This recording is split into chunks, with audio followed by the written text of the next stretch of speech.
మన ముఖ్య అతిథి శ్రీ రాజ్నాథ్ సింగ్ గారిని స్వాగతం పలకాల్సిందిగా మన శాసనసభ్యులు ఎన్నికల management committee chairman Etela Rajender గారిని కోరుతున్నాం.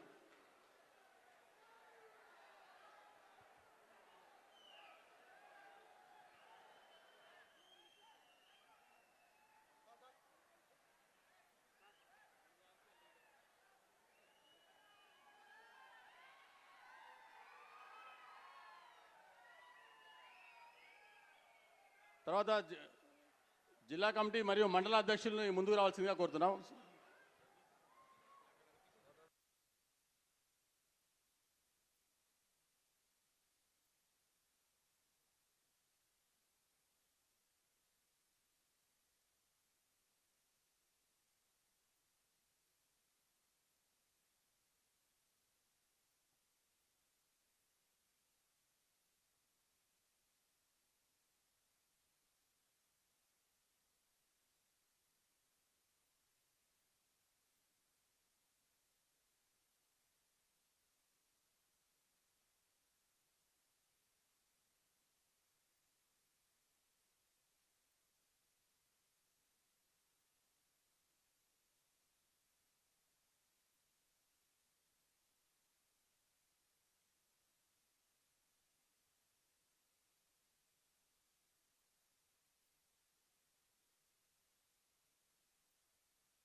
మన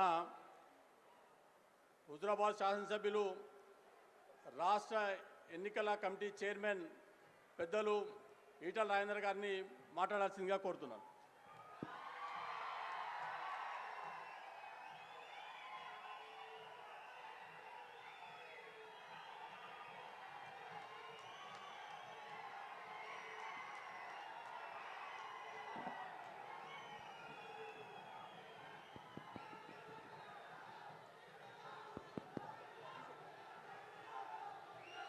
జమ్మికుంట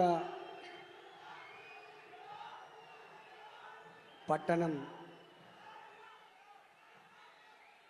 ఏ గల్లీ చూసినా ఏ వాడ చూసినా జనసముద్రంలాగా పోలీసు వాళ్ళు సిపి గారికి నా రిక్వెస్టు, మా వాళ్ళకు సరిపోని టెంట్ వేయకపోయినప్పటికి కూడా ఎండలైనా చూసిపోవడానికి వచ్చింది కాబట్టి బ్రిడ్జ్ మీద కానీ వేణువంకలను కానీ కనీసం గ్రౌండ్కి వచ్చి చూసిపోయే భాగ్యం కలిగించాలని చెప్పి నేను సిపి గారికి విజ్ఞప్తి చేస్తూ ఉన్నా. ఎందుకంటే గ్రౌండ్ అంతా నిండిపోయింది, మీరు ఇంటికి వెళ్ళిపోమని చెప్తున్నాడు మన పోలీసు వాళ్ళు. అట్లాంటి పని చేయొద్దని చెప్పి తమరికి విజ్ఞప్తి చేస్తూ ఉన్నా. ఇవాళ ఈ కార్యక్రమానికి గౌరవనీయులు ఉత్తరప్రదేశ్ మాజీ ముఖ్యమంత్రి గారు, ఈ దేశ రక్షణ మంత్రి గారు గౌరవనీయులు రాజ్నాథ్ సింగ్ గారు, గౌరవనీయులు కేంద్ర మంత్రివర్యులు భారతీయ జనతా పార్టీ రాష్ట్ర అధ్యక్షులు పెద్దలు కిషన్ రెడ్డి గారు, గౌరవనీయులు 2 జిల్లాల అధ్యక్షులు కరీంనగర్ జిల్లా అధ్యక్షులు కృష్ణారెడ్డి గారు, రావు పద్మ గారు, పెద్దలు ప్రేమేందర్ రెడ్డి గారు, మాజీ శాసనసభ్యులు ధర్మారావు గారు, రాజేశ్వరరావు గారు, ఆరెపల్లి మోహన్ గారు, మాజీ జిల్లా పరిషత్ చైర్మన్ తుల ఉమ గారు, వేదిక ఉన్నటువంటి వన్నాల శ్రీరాములు గారు, వివిధ హోదాల్లో ఉన్న రాష్ట్ర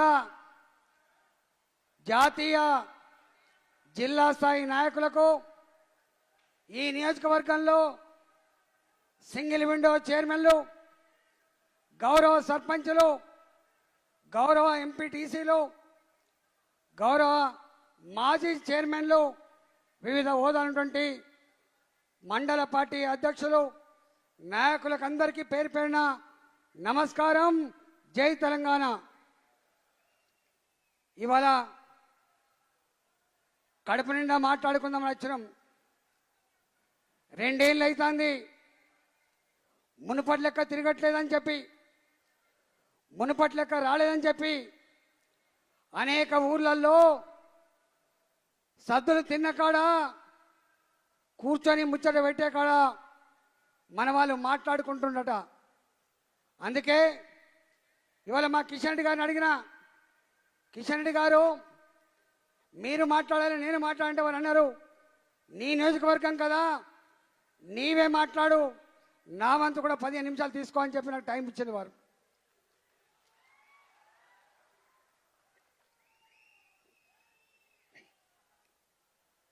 భారతీయ జనతా పార్టీ తెలంగాణకి అవినాభావ సంబంధం ఉంది.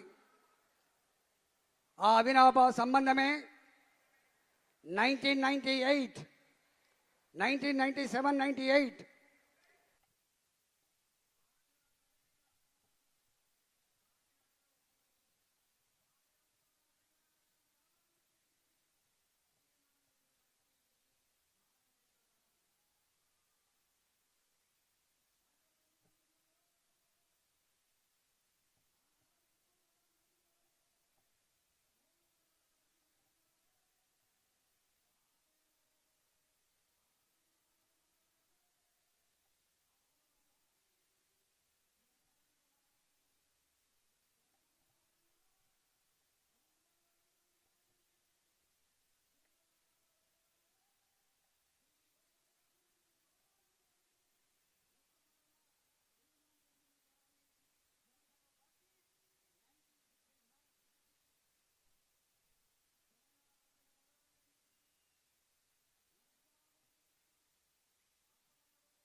తెలంగాణ కావాల్సిందే. నేను మా జాతీయ పార్టీలో తీర్మానం చేస్తానని చెప్పి మొట్టమొదటిగా జాతీయ పార్టీలో తెలంగాణ ఉద్యమానికి తీర్మానం చేసిన ఘనత పెద్దలు రాజ్నాథ్ సింగ్ గారు, సుష్మా స్వరాజ్ గారు. వారికంటే ముందు 2009లో ఆనాడు నిర్మలమైన పంజాబ్కి ఎన్డీఏ పార్టీల మీటింగ్ సందర్భంలో నేను పంజాబ్ పైన ముఖ్యమంత్రి కాదు పోతే ఆనాడే పంజాబ్లో స్వయంగా కేసీఆర్ పట్టుకొని నరేంద్ర మోడీ గారు గుజరాత్ ముఖ్యమంత్రి హోదాలో చంద్రశేఖర్ గారు నీ రాష్ట్రంలో ఉద్యమం కొనసాగిస్తున్నావు, నేను కూడా ఉద్యమానికి మద్దతిస్తానని చెప్పి మాట్లాడిన మహానాయకుడు ఈనాటి ప్రధానమంత్రి నరేంద్ర మోడీ గారి విషయం మర్చిపోదు. అది 2009లో 2014 కంటే ముందు నేను తెలుసు తెలంగాణ చిన్నమ్మగా పిలవడే, తెలంగాణ చిన్నమ్మగా పిలవడండి సుష్మా స్వరాజ్ పార్లమెంట్ పక్కకు యాదిరెడ్డి ఉరేసుకొని చనిపోయినాడు. ఢిల్లీ పార్టీలో కళ్ళు తెరవాలని చెప్పి ఉత్తరం పెట్టినాడు. పార్లమెంట్ లో గాంధీంచిన వ్యక్తి సుష్మా స్వరాజ్. తెలంగాణ యువకులారా, తెలంగాణ విద్యార్థులారా, మీకోసమే తెలంగాణ ఉద్యమం. మీరు చనిపోయి చదువుకోవాల్సిన తెలంగాణ అది మట్టి తెలంగాణ అవుతుంది. తెలంగాణ మనుషుల కోసం, తెలంగాణ నిరుద్యోగుల కోసం, తెలంగాణ అభివృద్ధి కోసం అని చెప్పి మాట్లాడి ధైర్యాన్ని ఇచ్చిన మహానాయకురాలు దివంగత మా నాయకురాలు మా తెలంగాణ చిన్నమంత్రి సుష్మా స్వరాజ్. అదే 2014లో ఆనాడు టీఆర్ఎస్ పార్టీ ఇంటిలో సంఖ్య 2 ఇద్దరినే కావచ్చు కాక మేము గౌరవిస్తుంది. ఆనాడు పార్లమెంట్లో అనేక రకాల ఇబ్బందులు ఉన్నప్పటికీ కూడా 165 మంది పార్లమెంట్ సభ్యుల మద్దతుతో తెలంగాణ బిల్లులు పాస్ చేయించిన ఘనత భారతీయ జనతా పార్టీది. ఆనాడు కూడా అధ్యక్షులు రాజ్నాథ్ సింగ్ గారు మాత్రమే మనం చేస్తున్నారు. వారి నాయకత్వంలోనే ఆనాడు పార్టీ కొనసాగింది. అది తెలంగాణ ప్రజానీకానికి భారతీయ జనతా పార్టీ అనుమతి. నేను మీ బిడ్డలు 2002లో మీ ముందు వచ్చిన మామూలు 2002లో ఆనాడు వచ్చిన 2023లో కూడా ఇవాళ మళ్ళీ నా చరిత్ర చెప్తే మొదటి చరిత్ర తెలంగాణలో రాజ్యాంగాన్ని అనంతపురం వరకు భారతదేశాన్ని మొదలుపెట్టి నా పరిధి వికాసం వరకు ఏ ఇంటికైనా గుర్తుపట్టని వ్యక్తి ఉండడు. 2002లో వస్తే 2004లో నన్ను చూసి నవ్వేది.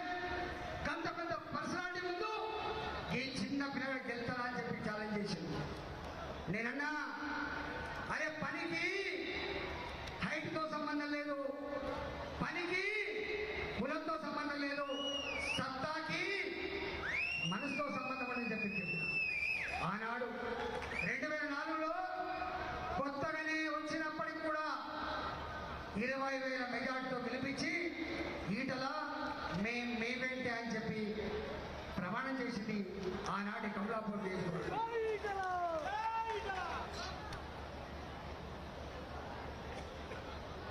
మొట్టమొదటి ఎమ్మెల్యే అయినా మా అమ్మ ఎమ్మెల్యే కాదు, మాది రాజకీయ కుటుంబం కాదు, కానీ ఈ నియోజకవర్గం నాకు పాఠాలు నేర్పింది.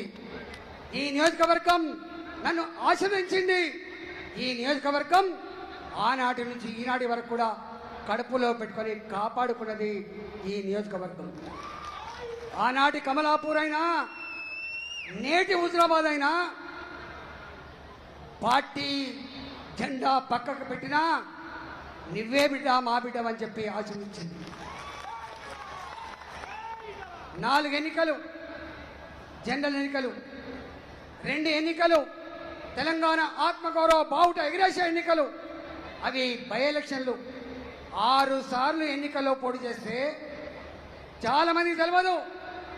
ఏనాడు ఒక దావత్తో సంబంధం లేకుండా, ఏనాడు ఒక రూపాయితో సంబంధం లేకుండా నేనే కదా మీ బిడ్డను, కళ్ళల్లో కదిలాడే బిడ్డను కదా, కాళ్ళల్లో మెదిలే బిడ్డను కదా, నీ కష్టమత్తే ఆపదత్తే కాలుకు ములిగితే పన్నుతో పీకే బిడ్డను కదా అని చెప్పి మాత్రమే ఓట్లు అడుక్కున్నా. ఓట్లు కొనుక్కుంటే వచ్చేవి కాదని చెప్పినా, ఓట్లు అవి మార్కెట్ దొరికే సర్కార్ కాదని చెప్పినా, ఈ పదవి ఇస్తే మా అమ్మ ఇవ్వదని చెప్పినా, ఈ పదవి ఇస్తే మా నాన్న ఇవ్వదని చెప్పినా, ఒకవేళ నాకు పదవి వస్తే నా హుజరాబాద్ ప్రజలు ఆత్మను ఆవిష్కరించి భిక్ష పెడితే వచ్చే పదవి అని చెప్పింది. కానీ నాకు తెలిసి ఎక్కడ కూడా మీరు తెలంగాణలో ఎక్కడ పోయినా కూడా ఏది నియోజకవర్గం హుజరాబాద్ ఎవరి మీ ఎమ్మెల్యే ఈటలానంగానే నీకు మంచినీళ్ళు పుట్టే పరిస్థితి మాత్రం తీసుకొచ్చింది. ఇంటింటికి నీకు ఇవ్వకపోవచ్చేమన్నా, కానీ నేను మాత్రం మీ ఆత్మగౌరవ బావుట ఎగిరేసిన బిడ్డని ఈటల ఎందుకు వెళ్ళగొట్టిండు? మా సురేందర్ రాజు గారు, మా తమ్ముడు సంపత్రావు గారు, మహేంద్ర గారు ఒక మాట చెప్పిండు, మాట్లాడిస్తే ఏం చెప్పిండు? ఇవాళ ఆర్థిక మంత్రిగా, తొలి ఆర్థిక మంత్రిగా నేను బడ్జెట్ పాఠంలో చదివిన మొట్టమొదటి సెంటెన్స్, 1 రూపాయి ఇవ్వనన్నా ఈ సభలో 1,00,000 కోట్ల బడ్జెట్ పెడుతున్నా అని చెప్పిన ఆనాడు సాక్ష్యం మా కిషన్ రెడ్డి గారు ఉన్నారు. పెట్టి మొట్టమొదటి సెంటెన్స్ చెప్పిన, ఇది రాజుల సొమ్ము కాసుమా, తెలంగాణ ప్రజలు రక్త మాంసాలతో చెమట బిందువుల మీద నా ప్రజలు కట్టిన సొమ్మిది.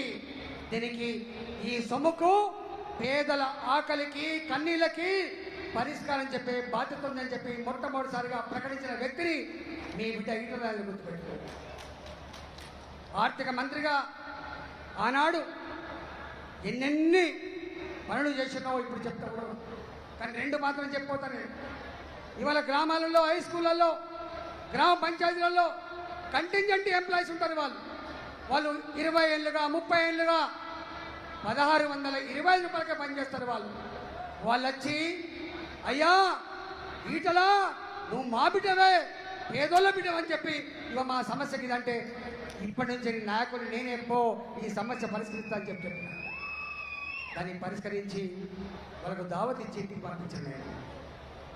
అట్లాంటి సంఘటనలు కొన్ని వందలు ఉన్నాయి.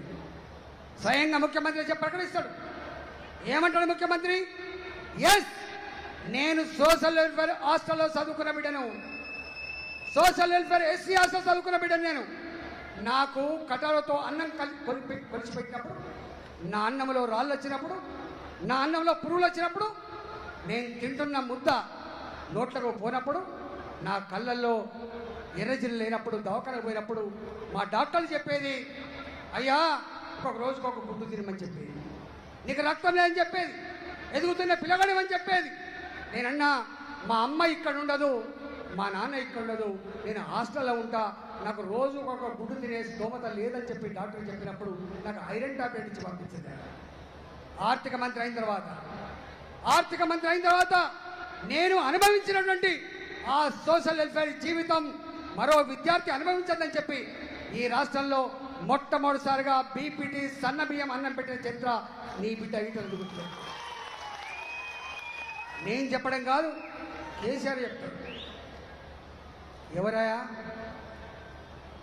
నేను ఆర్థిక మంత్రి నుంచి ఆరోగ్య మంత్రి అయినప్పుడు మొట్టమొదటి కరోనా కేసు హైదరాబాద్ డిటెక్ట్ అయింది. డిటెక్ట్ అయినప్పుడు ఎవరు పోతారు? డాక్టర్ పోతలేడు, నర్సు పోతలేదు, టాయిలెట్ కడిగే మనిషి పోతలేడు. నేనన్నా ఈ బిడ్డ పోతాడని చెప్పి ప్రకటించినాడు, రిస్క్ తీసుకోవద్దని చెప్పిండు. నేనన్నా నేను ఇలా మంది ఇచ్చే స్థాయిలో లేకపోవచ్చు, సూదిచ్చే స్థాయిలో లేకపోవచ్చు, కానీ ధైర్యాన్ని ఇచ్చే స్థాయిలో ఉందని చెప్పి మొట్టమొదటి పేషెంట్ నా గాంధీ హాస్పిటల్ ఉన్నాడు.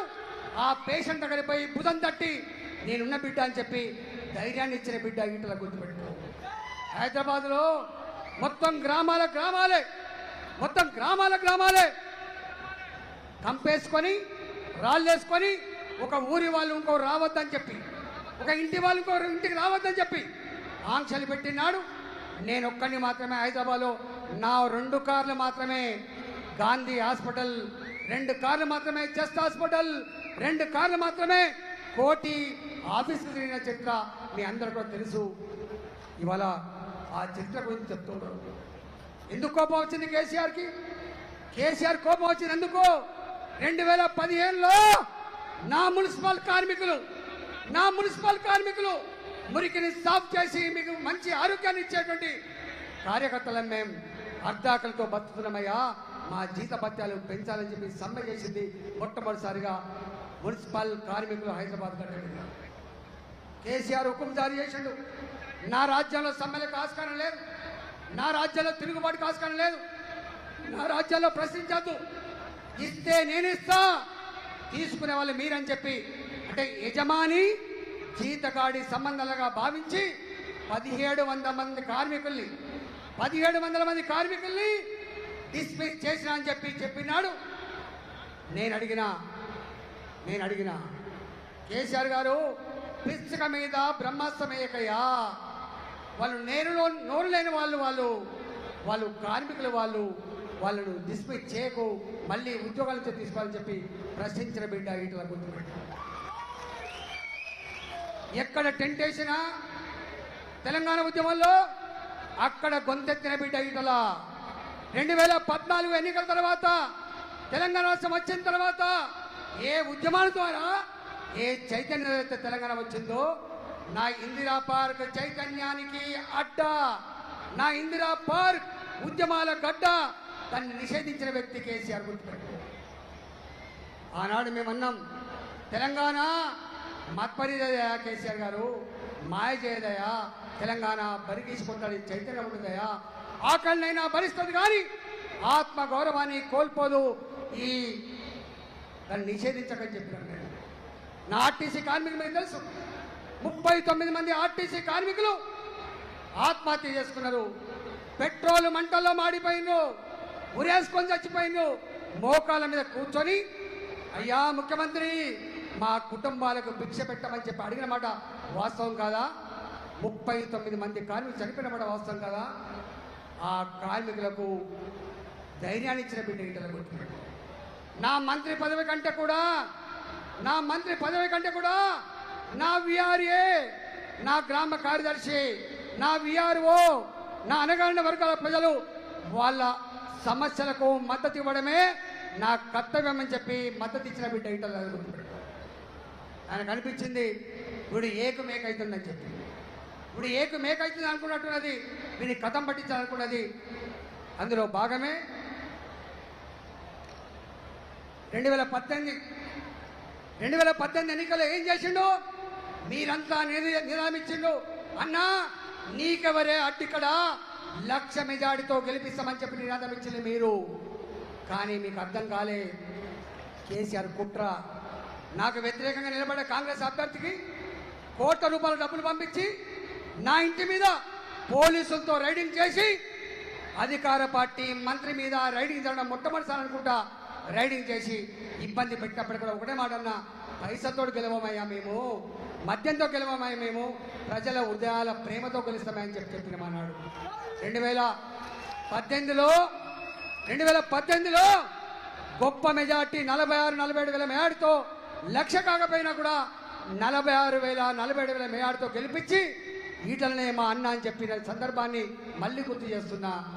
కానీ ఆయనకు నడవలే. ఆయన అనుకున్నాడు ఇప్పుడు ఓడిపోవాలి కదా, ఇప్పుడు ఎట్లా గెలిచిందని చెప్పి అనుకున్నాడు. మీకు తెలుసు 3 నెలలుగా మంత్రి పదవులు ఇవ్వకుండా నాకు లెఫ్ట్ లేడు, నాకు రైట్ లేడు, నేనే సర్వస్వం అని చెప్పి, నేనే రాజునని చెప్పి ఆయన మంత్రివర్గం నియమించినాడు. చాలా మంది అన్నారు, మేమన్నాం మాకు తెలుసు నన్ను మంత్రి చేయాల్సి వస్తుంది కాబట్టి, నా మిత్రుడు హరీష్ రావును మంత్రి చేయాల్సి వస్తుంది కాబట్టి ఇవాళ మంత్రివర్గాన్ని ఏర్పాటు చేస్తారని చెప్పి అనుకున్నాను. అయినా ఒక్కనాడు కూడా పోలే, ఒక్కనాడు కూడా పోయి సంజాయిషి ఇవ్వలే, ఒక్కనాడు కూడా పోయి నన్ను మంత్రి నియమించమని చెప్పి అడగలే. చాలా మంది వచ్చిండు, ఏదో నీ మీద కోపం ఉన్నట్టుంది, నువ్వు పోయి అడుక్కోరాదని చెప్పిండ్రు. కానీ అడుక్కోడు ఈటల అని చెప్పిన, హక్కుదాడు ఈటల అని చెప్పిన. ఈటల అడుక్కోడు, హక్కుదాడు అని చెప్పిన. అందరికీ సమాచారం ఇచ్చిన తర్వాత నాకు 11 గంటలకు నువ్వు కూడా రావే అన్నప్పుడు నేను కూడా పోయినా మంత్రివర్గ ప్రమాణం చేసి. ఆనాడు నుంచి ఊరు పట్టు ఉడుం పట్టు అంటారు, ఊరు పట్టు ఉడుం పట్టు అంటారు. ఇవాళ ఒక బిడ్డని మనం పెళ్లి చేసి అత్తగారిని పంపితే ఆ అత్తగారింట్లో మంచి అయినా చెడైనా అది పంచుకునే ఇల్లు తల్లిగారి ఇల్లు. గుర్తుపెట్టుకో, తల్లిగారి ఇల్లు. నాకు కూడా నా బాధని, నా దుఃఖాన్ని, నా సంతోషాన్ని పంచుకునే అడ్డా హుజురాబాద్. అందుకే ఆనాడు నా మీద చిల్లర రాతలు లాయించినప్పుడు, నా మీద చిల్లర కథనాలు సృష్టించినప్పుడు నేనన్నా చక్కగా వచ్చిన హుజురాబాద్కి ఒక మీటింగ్లో చెప్పిన, ఈ జెండాకు ఓనర్ నేనని చెప్పి ప్రకటించిన బిడ్డ ఈటల గుర్తుపెట్టు. ఎందుకంటే 2001లో పార్టీ పుడితే 2002లో నేను జాయిన్ అయితే ఇంతకుముందు చెప్పినట్టుగా తెలంగాణ ఉద్యమకారులకి ఊబెట్టిన ఇల్లు ఈ జమునమ్మ ఇల్లు. గుర్తుపెట్టు, ఊబెట్టిన జమునమ్మ. 100 మంది ఉద్యమకారులు వాళ్ళు ఏ పార్టీ అని కావచ్చు కాక వాళ్ళకు బెయిల్ ఇచ్చి తీసుకొచ్చినాడు ఆ పైసలు కట్టిన బిడ్డ జమునమ్మ. గుర్తుపెట్టు.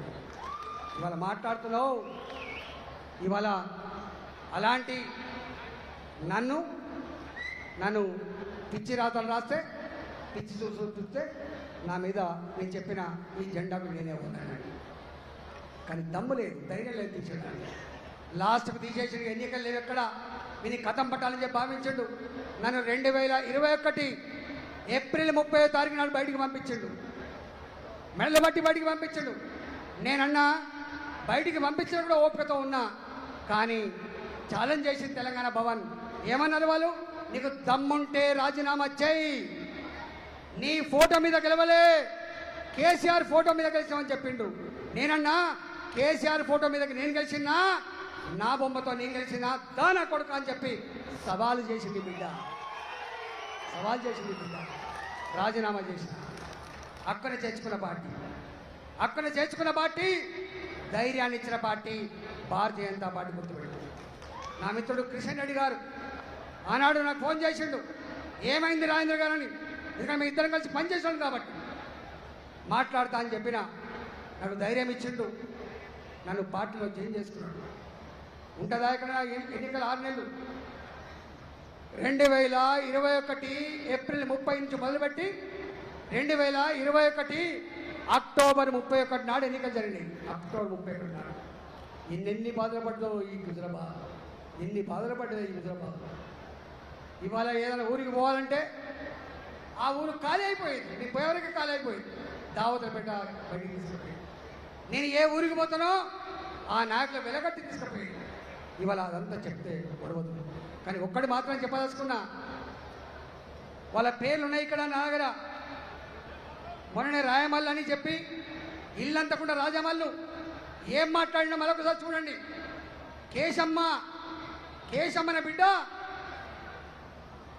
మన వంగపల్లి ఆమెన్నది, ఎవర్రా నువ్వు, ముసలామెకు పనులు లేవు, ఆమె 75 ఏళ్ళ ముసలామె. ఆమెన్నది, అరే నా ఓటు వీటలకే పో బిడ్డ అని చెప్పి. అరే నా సాయి, నా కన్నూరులో ఉన్న సాయి చిన్న పిల్లగాడు, 5 సంవత్సరాల పిల్లగాడు జై జై జై ఈటల జై అని పాడుకుంటా నా గుండె ధైర్యం ఈటల అని చెప్పి కొట్టుకున్న సన్నివేశాలు మీ దగ్గర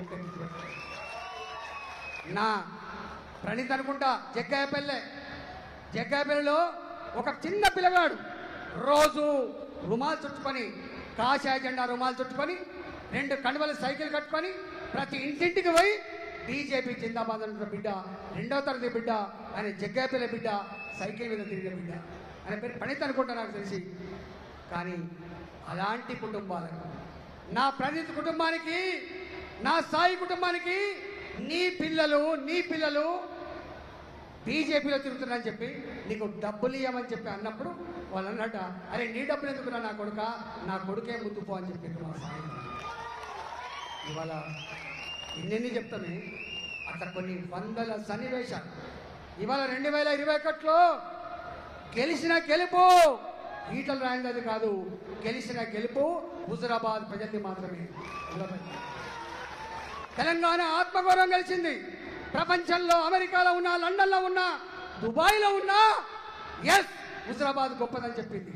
ఈ పక్కగా ఉంటాడు రాములు యాదవ్, ఆయన పేరు జడ్పీటీసీ, కాంగ్రెస్ పార్టీ. ఆయన ఓదెల మండలం జడ్పీటీసీగా ఉంటాడు. ఆయన నా దగ్గర వచ్చి వాళ్ళ తమ్ములంతా పనిచేసిండు. కాంగ్రెస్ పార్టీ కావచ్చు కాక, కానీ మా అన్న ఈటల గెలవాలని చెప్పొచ్చు. ఆయన అన్నాడు ఎన్నికల తర్వాత, అన్నాడు అన్నా నీ ఎన్నికల తర్వాత మాకు ధైర్యం వచ్చిందని చెప్పాడు. ఎందుకు రామరాజు చెప్పి అడిగినా అంటే, ఇన్ని వందల కోట్లు ఖర్చు పెట్టినా, ఇంతమంది మంత్రులు హింస పెట్టినా, ఇంతమంది ఎమ్మెల్యేలు ఇబ్బంది పెట్టినా, ఇన్ని రోజుల పాటు దావత్ ఇచ్చినా, ఇన్ని వేల కోట్ల రూపాయలు అభివృద్ధి జరిగినా, 1,25,000 రూపాయలు చొప్పున 39,000 ఓట్లకు గొల్లకుర్మ డబ్బులు ఇచ్చినా, 47,000 ఓట్లకు ఇంటింటికి 15 లక్షల రూపాయలు ఇచ్చినా, అరే నేను గెలిపించింది హుజరాబాద్ అన్న, నీ జీవితం ధన్యవాదాలు.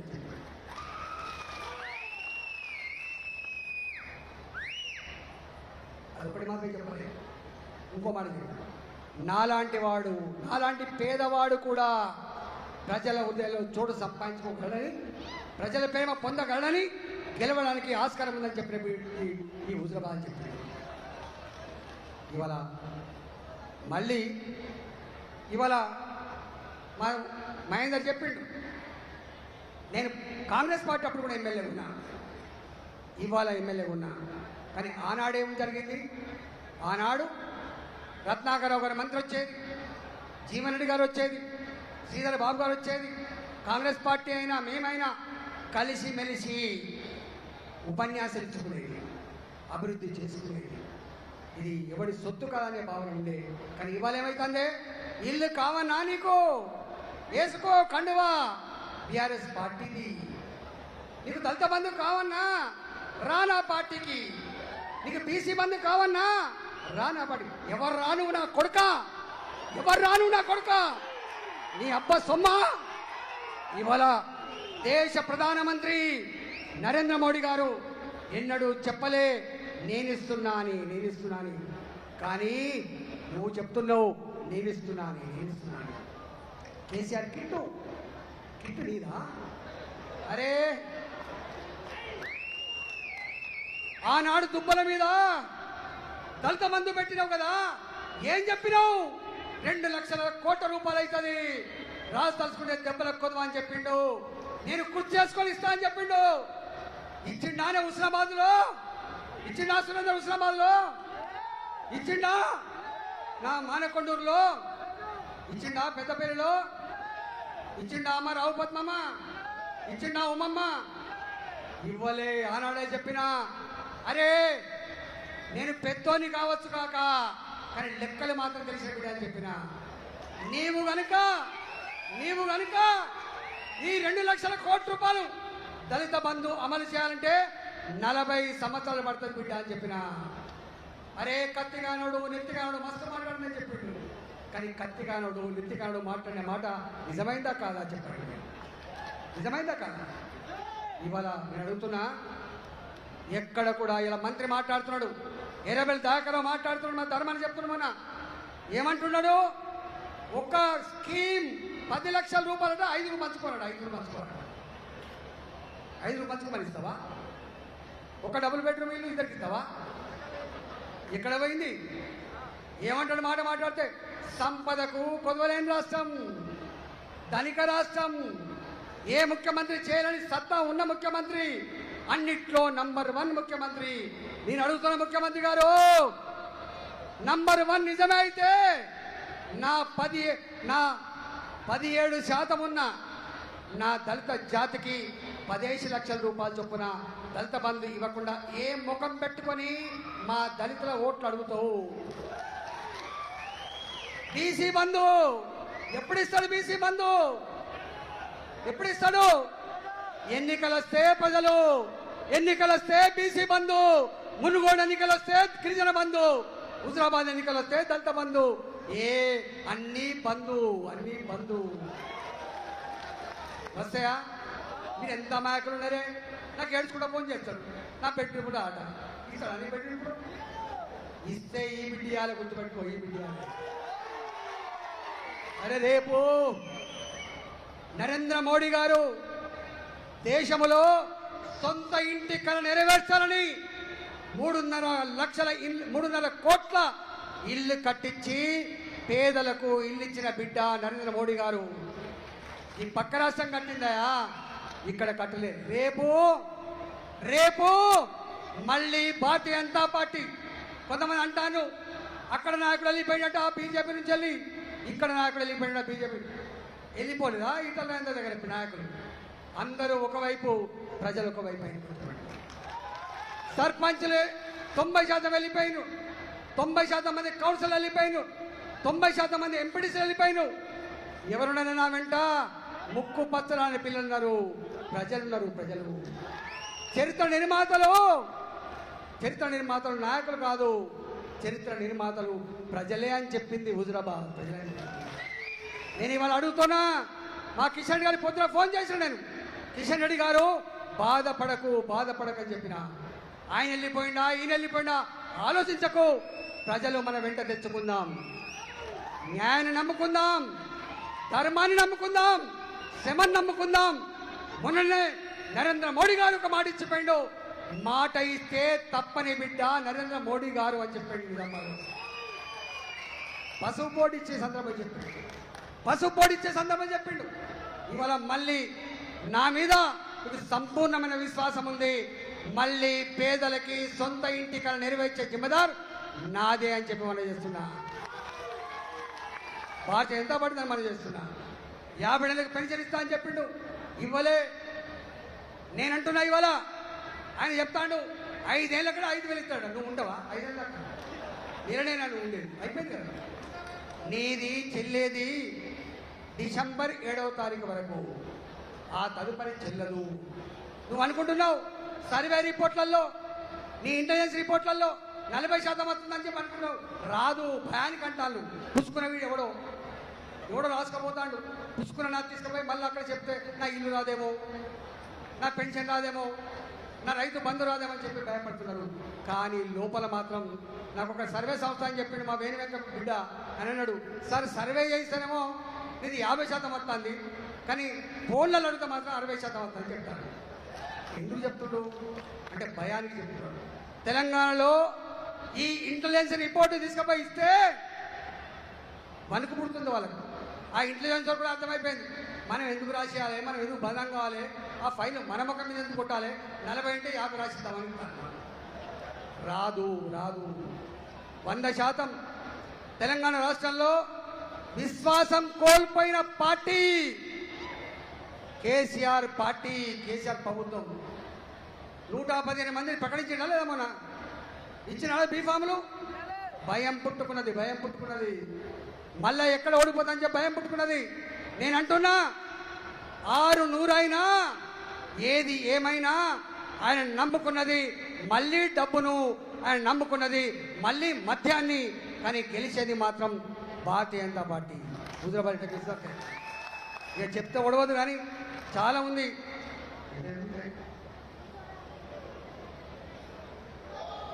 టైం అయిపోయింది, కానీ 5 మాటలు చెప్పిపోతా. 1, పెన్షన్లు ఇంట్లో ఇద్దరికి ఇచ్చే జిమ్మేదారు భారతీయ జనతా పార్టీది మాత్రమే.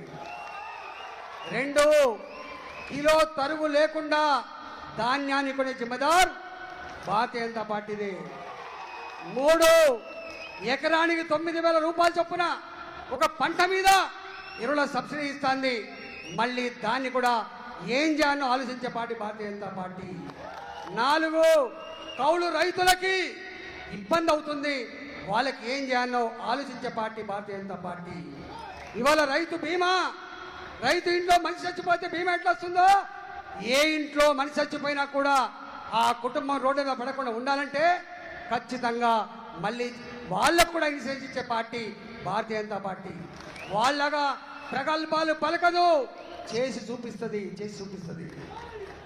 నా నిరుద్యోగ బిడ్డలారా, నా ప్రవళిక చనిపోయింది. వాళ్ళ ఉత్తరాలను దాచి చింపేసి ఈ ఆత్మహత్యకు వేరే కారణం అని చెప్తున్నారు. కానీ భారతీయ జనతా పార్టీ ప్రతి 6 నెలలకు ఒకసారి ఉద్యోగ క్యాలెండర్ ప్రకటించి ఉద్యోగాల భర్తీ కార్యక్రమం చేపడుతుంది మనం చేస్తున్నాం. మొన్న ఒక బిడ్డ ఎక్కడ గంగారం, ఆమె పేరు పద్మ, ఆయన కొడుకు పేరు మణికంఠ, రాకూడని రోగం వచ్చింది, పేగులలో ఇన్ఫెక్షన్ వచ్చింది, ప్యాకెట్ వేసుకొని వచ్చింది. నా కొడుకు 3 ఇంజక్షన్లు ఇవ్వాలి, నెలకు 45,000 రూపాయలు ఖర్చు అవుతుంది. ఇప్పటికే 10 లక్షల రూపాయలు పెట్టినా ఏం సంగతి వచ్చింది. మేము హామీ ఇస్తున్నాం భారతీయ జనతా పార్టీగా, రేపు నా పద్మ కొడుకును కాపాడడం కోసం పడే బాధ. నిన్న బోర్నపల్లిలో ఒక ఆమె మహిళ యాక్సిడెంట్ అయితే హాస్పిటల్ పోయింది, పైసలు లేక చనిపోయిందని చెప్పి ఏడుస్తుంటే బాధ అనిపించింది. అలాంటి పేదవాళ్లకు ఉచితంగా వైద్యం ఇచ్చే జిమ్మదార్ రేపు భారతీయ జనతా పార్టీ. మా వాళ్ళు వస్తారు, నారాయణ కాలేజ్, శ్రీ చైతన్య కాలేజ్, ఇవాళ అనేక కాలేజీలో ఉత్తరాలు తీసుకుపోతారు. నా కొడుకు గొప్పగా చదవాలని చెప్పి భావిస్తాడు, కానీ పైసలు ఉండవు. నా లెటర్ తీసుకుపోతాడు, గేటు కాడికే రానియాడు వాడు. గేటు కాడికి వచ్చిన తర్వాత లెటర్ ఇవ్వగానే చదువుతా పోవాలని బెదిరిస్తాడు. కానీ మీకు హామీ ఇస్తున్నా, పేద ప్రజలారా, మీరు బుచ్చమెత్తుకునే పరిస్థితి లేకుండా నాణ్యమైన విద్యను విశ్వవిద్యాలయం వరకు తీర్చిదిద్దే బాధ్యత, అందించే బాధ్యత మాదే అని చెప్పి మాటిస్తున్నా. ఏం చేసిండయా కేసీఆర్? ఉన్నోళ్ళకి ఇచ్చిండు. పల్లా రాజేశ్వరరెడ్డి విశ్వవిద్యాలయం, మల్లారెడ్డి విశ్వవిద్యాలయం, ఆ విశ్వవిద్యాలయంలో ఎస్సీలకు రిజర్వేషన్ లేవు, పైసలున్నోళ్ళకే విద్య. అలాంటి పరిస్థితి రానియం, గుర్తుపెట్టుకోండి. విద్యను, వైద్యాన్ని అందించే బాధ్యత మాదే అని చెప్పాలి. ఇవాళ ఇంకా అనేక రకాల మా కిషన్ రెడ్డి గారు కొన్ని చెప్తాడు. కాబట్టి దయచేసి వారు ఉత్తరప్రదేశ్ నుంచి వచ్చింది కాబట్టి మన ఆనాడే గొప్ప నాయకుడుగా తెలంగాణ గడ్డకు మేలు అందించే నాయకుడు కాబట్టి వారు మాట్లాడతారు. వారు మాట్లాడేంత వరకు కూడా మీరందరూ కూడా వినాలని దయచేసి మీ అందరినీ కోరుకుంటూ సెలవు తీసుకున్నా. జై తెలంగాణ, భారత్ మాతా కీ, భారత్ మాతా కీ. పువ్వు గుర్తుకే, పువ్వు గుర్తుకే భారతీయ జనతా పార్టీ.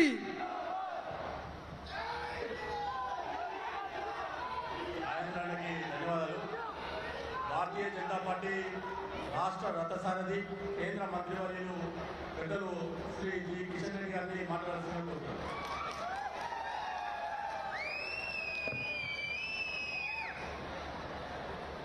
భారత్ మాతా కీ. ఇది హుజూరాబాద్ గడ్డ. కేసీఆర్ నే గడగడలాడించినటువంటి గడ్డ ఇది. 100 కోట్ల రూపాయలు ఖర్చు పెట్టిన కమలం పువ్వు జెండా దించని గడ్డ ఇది. ఈటెల రాజేందర్ ఈటెలకు భయపెట్టించినటువంటి గడ్డ ఇది. కాబట్టి ఎలా ఉండాలి మన నినాదం? పటపటపట పళ్ళు కొరుకుతూ పిడికిలు బిగిస్తూ, ఓ కేసీఆర్, ఇది భారతీయ జనతా పార్టీ గడ్డ, ఈటెల రాజేందర్ గడ్డ అనే విధంగా నినాదాలు రావాలి. బోలో భారత్ మాతా కీ. అందరూ తెలంగాణ 2 చేతులు. భారత్ మాతా కీ, భారత్ మాతా కీ. జై శ్రీరామ్, జై శ్రీరామ్. నరేంద్ర మోడీ గారి నాయకత్వం, జగత్ ప్రకాష్ నడ్డా గారి నాయకత్వం, రాజ్నాథ్ సింగ్ గారి నాయకత్వం. మిత్రులారా,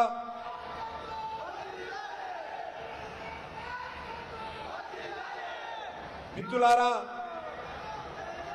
ఈనాటి కార్యక్రమానికి మన హుజూరాబాద్ గడ్డ మీదకి వచ్చినటువంటి మన భారత రక్షణ శాఖ మంత్రి అయినటువంటి గౌరవనీయులు పెద్దలు, నీతి నిజాయితీకి ప్రతిరూపంగా ఉత్తరప్రదేశ్ ముఖ్యమంత్రిగా పనిచేసి ఈరోజు భారతీయ జనతా పార్టీని 2014లో అధ్యక్షుడిగా అధికారంలో తెచ్చినటువంటి రాజ్నాథ్ సింగ్ గారు, అదేవిధంగా ఈటెల రాజేందర్ గారు.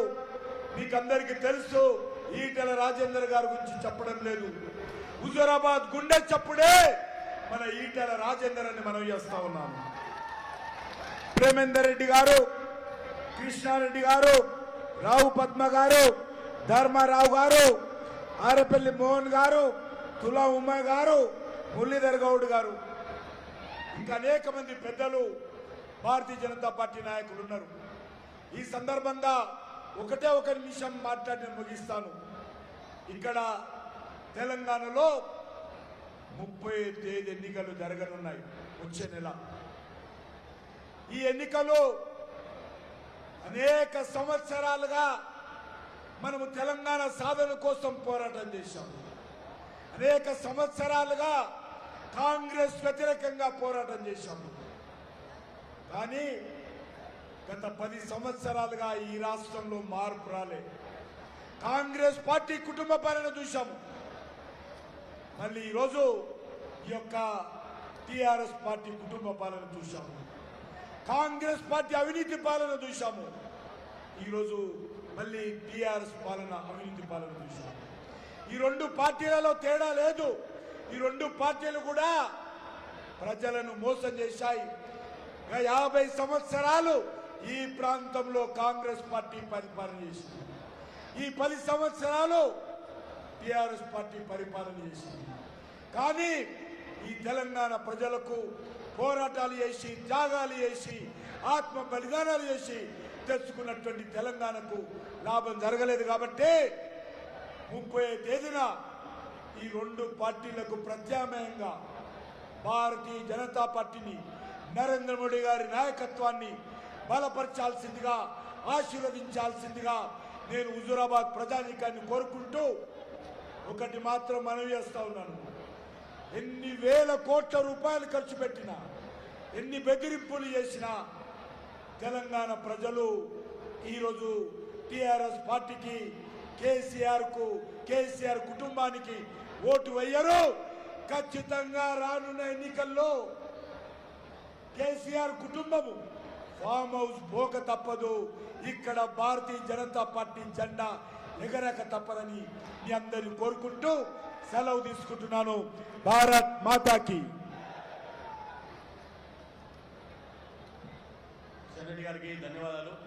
ఈనాటి మన జనగర్జన సభకి ముఖ్య అతిథి భౌతిక శాస్త్రంలో ప్రొఫెసర్గా పనిచేసి ఉత్తరప్రదేశ్ రాష్ట్ర ముఖ్యమంత్రిగా 2 సార్లు భారతీయ జనతా పార్టీ అధ్యక్షుడిగా పనిచేసి ఇవాళ రక్షణ శాఖ మంత్రిగా కొనసాగుతున్నటువంటి రాజ్నాథ్ సింగ్ గారిని మాట్లాడుతుందిగా కోరుతున్నాను. దీనికి అనువాదం రేవంత్ రెడ్డి గారు రాష్ట్ర ప్రధాన కార్యదర్శి వారు అనువాదం చేస్తారు. Humbly requesting Shri Rajnath Singh ji to address the gathering.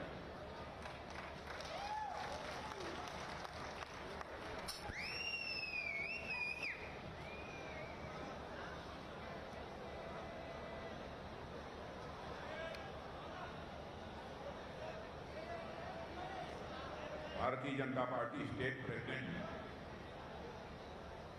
Government of India के मिनिस्टर श्री जी किशन रेड्डी गारू, हुजूराबाद से MLA, former finance minister, former health minister और इलेक्शन मैनेजमेंट कमेटी के chairman Shri Etela Rajender garu, state general secretary Shri Premender Reddy garu, district president Karimnagar Shri Krishna Reddy garu, district president और Shrimati Rao Padma, Shrimati Yamuna Reddy. Brothers and sisters, I will deliver my speech in Hindi and that will be translated by Sri Premendra गारू. मैं हिंदी में बोलूंगा, तेलुगु में उसका translation Premendra गारू के द्वारा किया जाएगा. వేదిక పైన ఉన్న యొక్క పెద్దల్ని సంబోధిస్తూ వారి వారి యొక్క ఉపన్యాసాన్ని ప్రారంభించారు. मेरे बहनों भाइयों, मैं तेलंगाना की कई सार्वजनिक सभाओं को संबोधित कर चुका हूं. आज जब इस तेलंगाना की सार्वजनिक सभा को संबोधित करने के लिए आप सबके बीच आया हूं और जो भीड़ मैंने यहां पर देखी है, मैं कह सकता हूं कि तेलंगाना में भारतीय जनता पार्टी का टेम्पो इस समय बहुत हाई है. మై చాలా రోజుల నుంచి తెలంగాణలో ప్రచార సభల్లో పాల్గొంటున్నాను. ఈ రోజు ఈ సభ చూస్తుంటే ఇక్కడ ఉన్న యొక్క భారతీయ జనతా పార్టీకి ఉన్న యొక్క చైతన్యం స్పష్టంగా కనిపిస్తున్నది. मैं तेलंगाना को अच्छी तरह जानता हूं. तेलंगाना यह पुरुषार्थ की धरती है, यह पराक्रम की धरती है. तेलंगाना में प्राचीनता और आध्यात्म और आधुनिकता दोनों का एक अद्भुत संगम है और यहाँ की कला, यहाँ का कौशल, यहाँ का कारीगरी भारत में ही नहीं बल्कि सारी दुनिया में जानी जाती है. తెలంగాణ వీరులను గన్న యొక్క గడ్డ, వీర వనితలను గన్న గడ్డ. ఇక్కడ నైపుణ్యత కానీ మరి వారి యొక్క మరి పనితీరుకు కానీ ఏమాత్రం తీసిపోని యొక్క ప్రాంతం ఈ యొక్క తెలంగాణ ప్రాంతం. तेलंगाना यह भगवान नरसिम्हा की धरती है. तेलंगाना यह मां भद्रकाली की धरती है. यहाँ रामप्पा मंदिर है तो काकातिया त्योरणम भी है इस तेलंगाना में. తెలంగాణ మరి ప్రముఖ దేవాలయాలకు పేరుగాంచిన యొక్క ప్రదేశం. ఇక్కడ రామప్ప యొక్క మందిరము, అదే విధంగా కాకతీయ తోరణానికి ప్రతీక ఈ తెలంగాణ ప్రాంతం. रानी रुद्रमा और कुमरम भीमा के अद्भुत शौर्य और पराक्रम को कौन भूल सकता है, जिसका यशोगान केवल तेलंगाना ही नहीं बल्कि सारे भारत में किया जाता है. తెలంగాణ రాణి రుద్రమదేవి పుట్టిన గడ్డ ఇది. కొమరం భీమును కన్న యొక్క గడ్డ ఇది. ఇటువంటి యొక్క పరాక్రమవంతుల యొక్క ప్రదేశం ఈ యొక్క తెలంగాణ. इस धरती का मेरे बहनों भाइयों एक ऐतिहासिक महत्व है और इसलिए मैं एक बार तेलंगाना की धरती को और तेलंगाना की धरती पर रहने वाले लोगों का मैं शीश झुकाकर हार्दिक अभिनंदन करता हूं. मैं उनका स्वागत करता हूं. ఇటువంటి యొక్క ప్రాంతంలో ఉన్న యొక్క అందరికి కూడా నేను అభినందనలు తెలియజేస్తున్నాను. मैं याद दिलाना चाहता हूं भारतीय जनता पार्टी के बारे में. 1984 में भारतीय जनता पार्टी लोकसभा का चुनाव लड़ी थी. लोकसभा के चुनाव में भारतीय जनता पार्टी को जब केवल 2 सीटों पर विजय हासिल हुई थी, तो एक सीट जहां पर विजय हासिल हुई थी वह गुजरात था और दूसरी सीट जहां पर भारतीय जनता पार्टी को 1984 में विजय हासिल हुई थी वह तेलंगाना था, जहां पर जंगा रेड्डी ने विजय हासिल की थी। నేను ఒక విషయాన్ని గుర్తు చేయదలుచుకున్నాను. 1984లో దేశంలో భారతీయ జనతా పార్టీ కేవలం 2 పార్లమెంటు స్థానాలు మాత్రమే గెలుచుకున్నది. అందులో ఒకటి గుజరాత్ నుంచి, రెండోది ఈ యొక్క తెలంగాణ ప్రాంతంలో ఈ ప్రాంతంలో జంగారెడ్డి గారిని గెలుచుకున్నది. और भारतीय जनता पार्टी ने ऐसा काम किया कि आप देख रहे हैं 27 इयर्स 27 वर्षों से लगातार गुजरात में यह सरकार बन रही है बहनों भाइयों। मगर मैं कहना चाहता हूं आज विकास का मॉडल सारे हिंदुस्तान में यदि कोई राज्य माना जाता है तो वह गुजरात माना जाता है। కానీ ఆ తర్వాత గుజరాత్లో ఏ విధంగా అభివృద్ధి కార్యక్రమం మొదలైంది. గత 27 సంవత్సరాల నుంచి భారతీయ జనతా పార్టీ గెలుస్తూ వస్తున్నది. దేశంలో ఇవాళ అభివృద్ధికి ప్రతీక అంటే గుజరాత్ రాష్ట్రం అని చెప్పుకోవాల్సి వస్తున్నది. यदि तेलंगाना में हैदराबाद को आप छोड़ दें तो शायद ही कहीं पर जैसा विकास इन 9-10 वर्षों में बीआरएस को करना चाहिए था, केसीआर को करना चाहिए था, उन्होंने किया हो। कहीं पर कोई विकास नहीं हुआ है। मैं पूछना चाहता हूं यदि गुजरात का विकास हो सकता है, हिंदुस्तान के अन्य राज्यों का विकास 9-10 वर्षों के अंदर हो सकता है, पूरे भारत का मस्तक सारी दुनिया में नरेंद्र मोदी के नेतृत्व में ऊंचा हो सकता है, तो आपके नेतृत्व में तेलंगाना का विकास क्यों नहीं हुआ? इस सवाल का जवाब तेलंगाना की जनता चाहती है। పూర్తిగా దేశమంతా కూడా అభివృద్ధి చెందుతున్నది. కేవలం గుజరాతే కాదు, దేశంలో అనేక ప్రదేశాలు అభివృద్ధి చెందుతున్నాయి. కానీ తెలంగాణ, హైదరాబాద్ మినహా మిగతా ప్రాంతాలు ఎందుకు అభివృద్ధి చెందుతలేవు? ఇవాళ ఇక్కడ కూడా అభివృద్ధి జరగవలసిన యొక్క అవసరం ఉన్నది. और मैं केसीआर जी से कहना चाहता हूं तेलंगाना राज्य बनाने की लड़ाई केवल आपने अकेले नहीं लड़ी है। तेलंगाना राज्य बनाने की लड़ाई भारतीय जनता पार्टी ने लड़ी है। और मुझे यदि क्रेडिट देनी हो, श्रेय देना हो किसी को, तो तेलंगाना राज्य बनाने का श्रेय, क्रेडिट मैं देना चाहता हूं तो तेलंगाना राज्य की जनता को देना चाहता हूं मेरे बहनों भाइयों। తెలంగాణ యొక్క అభివృద్ధి కోసం భారతీయ జనతా పార్టీ కట్టుబడి ఉన్నది. कांग्रेस तो मजबूर होकर जनता के दबाव में उसको तेलंगाना बनाना पड़ा था। और मैं कह सकता हूं तेलंगाना राज्य तो बनाया है और आज भी आंध्र प्रदेश से जुड़े हुए बहुत सारे ऐसे मुद्दे हैं जिनका हल निकलना चाहिए था, जिनका समाधान निकलना चाहिए था, वह समाधान नहीं निकल पाया क्योंकि कांग्रेस ने इसमें इतनी गड़बड़ियां कर दी थी कि बहुत सारे तेलंगाना से जुड़े हुए मुद्दों का आज तक समाधान नहीं हो पाया। ఆంధ్రప్రదేశ్లో కానీ తెలంగాణలో కానీ అనేక సమస్యలకు పరిష్కారం కనుగొనడంలో కాంగ్రెస్ వైఫల్యం చెందింది. कर नहीं पा रहे ठीक है। और मैं याद दिलाना चाहता हूं हम लोगों ने भी आदरणीय अटल बिहारी वाजपेयी भारत के प्रधानमंत्री थे, उनके रहते हुए 3 स्टेट्स बनाए थे, उत्तराखंड, झारखंड और छत्तीसगढ़। कोई जाकर देख सकता है उत्तराखंड, झारखंड, छत्तीसगढ़ में आज कोई परेशानी नहीं है, बल्कि इन तीनों राज्यों का तेजी के साथ विकास हो रहा है। వాజ్పేయి గారి ప్రభుత్వంలో దేశంలో 3 రాష్ట్రాలు ఏర్పాటు చేయడం జరిగింది. ఉత్తరాఖండ్, అదేవిధంగా జార్ఖండ్, ఛత్తీస్గఢ్ అన్ని చోట్ల కూడా ఇవాళ అభివృద్ధి అనేది కొనసాగుతున్నది. केसीआर जी मैं आपसे पूछना चाहता हूं क्या हो गया है आपको? तेलंगाना की राज्य की जनता ने लगातार आपको 2 बार आपकी सरकार बनाई है, 9 वर्ष का समय गुजर गया है, क्यों नहीं तेलंगाना का विकास हो पाया है? तेलंगाना की जनता इस सवाल का जवाब चाहती है। तेलंगाना को डेवलपमेंट का पोटेंशियल तेलंगाना के लोगों के अंदर है। तेलंगाना के लोग परिश्रम करने वाले हैं, हार्ड वर्क करने वाले हैं, स्किल है, कुशलता है, गुणवत्ता है, सब कुछ कर सकते हैं। फिर भी केसीआर जी मैं इस सवाल का जवाब चाहता हूं क्यों नहीं तेलंगाना राज्य का विकास हो पाया? यह हिंदुस्तान की जनता इस सवाल का आपसे जवाब चाहती है। కానీ తెలంగాణలో గత 2 సార్లు కూడా అధికారంలోకి వచ్చిన ఈ యొక్క ప్రభుత్వం ఎందుకు ఇక్కడ అభివృద్ధి జరుగుతలేదని చెప్పి వాళ్ళ ప్రజలు ప్రశ్నిస్తున్నారు. తెలంగాణలో ఎంతో కష్టపడే యొక్క ప్రజలు ఉన్నారు, మరి నైపుణ్యత ఉన్న వాళ్ళు ఉన్నారు, అన్ని రకాల యొక్క తెలివితేటలు ఉన్న వాళ్ళు ఉన్నారు. కానీ ఎందుకు ఇక్కడ మరి దేశవ్యాప్తంగా జరుగుతున్న యొక్క అభివృద్ధి ఇక్కడ ఎందుకు జరుగుతలేదనే యొక్క ప్రశ్న ఇవాళ ఉదయిస్తున్నది. मेरे बहनों भाइयों, 10 वर्षों में तेलंगाना का विकास न केवल लिमिटेड रहा है बल्कि प्राइवेट लिमिटेड बनकर रह गया है। సోదరి సోదరిమణులారా, తెలంగాణ అభివృద్ధి కేవలం కొద్ది మందికి ఒక ప్రైవేట్ లిమిటెడ్ కంపెనీ లాగా కొద్ది మంది ఒక కుటుంబానికి మాత్రమే పరిమితం అయిపోయినది. बराबर यहां पर केसीआर जी, आपकी फैमिली का, आपके परिवार का हस्तक्षेप, इंटरफेरेंस यह बराबर रहता है। क्यों यह रहता है? मैं जानना चाहता हूं।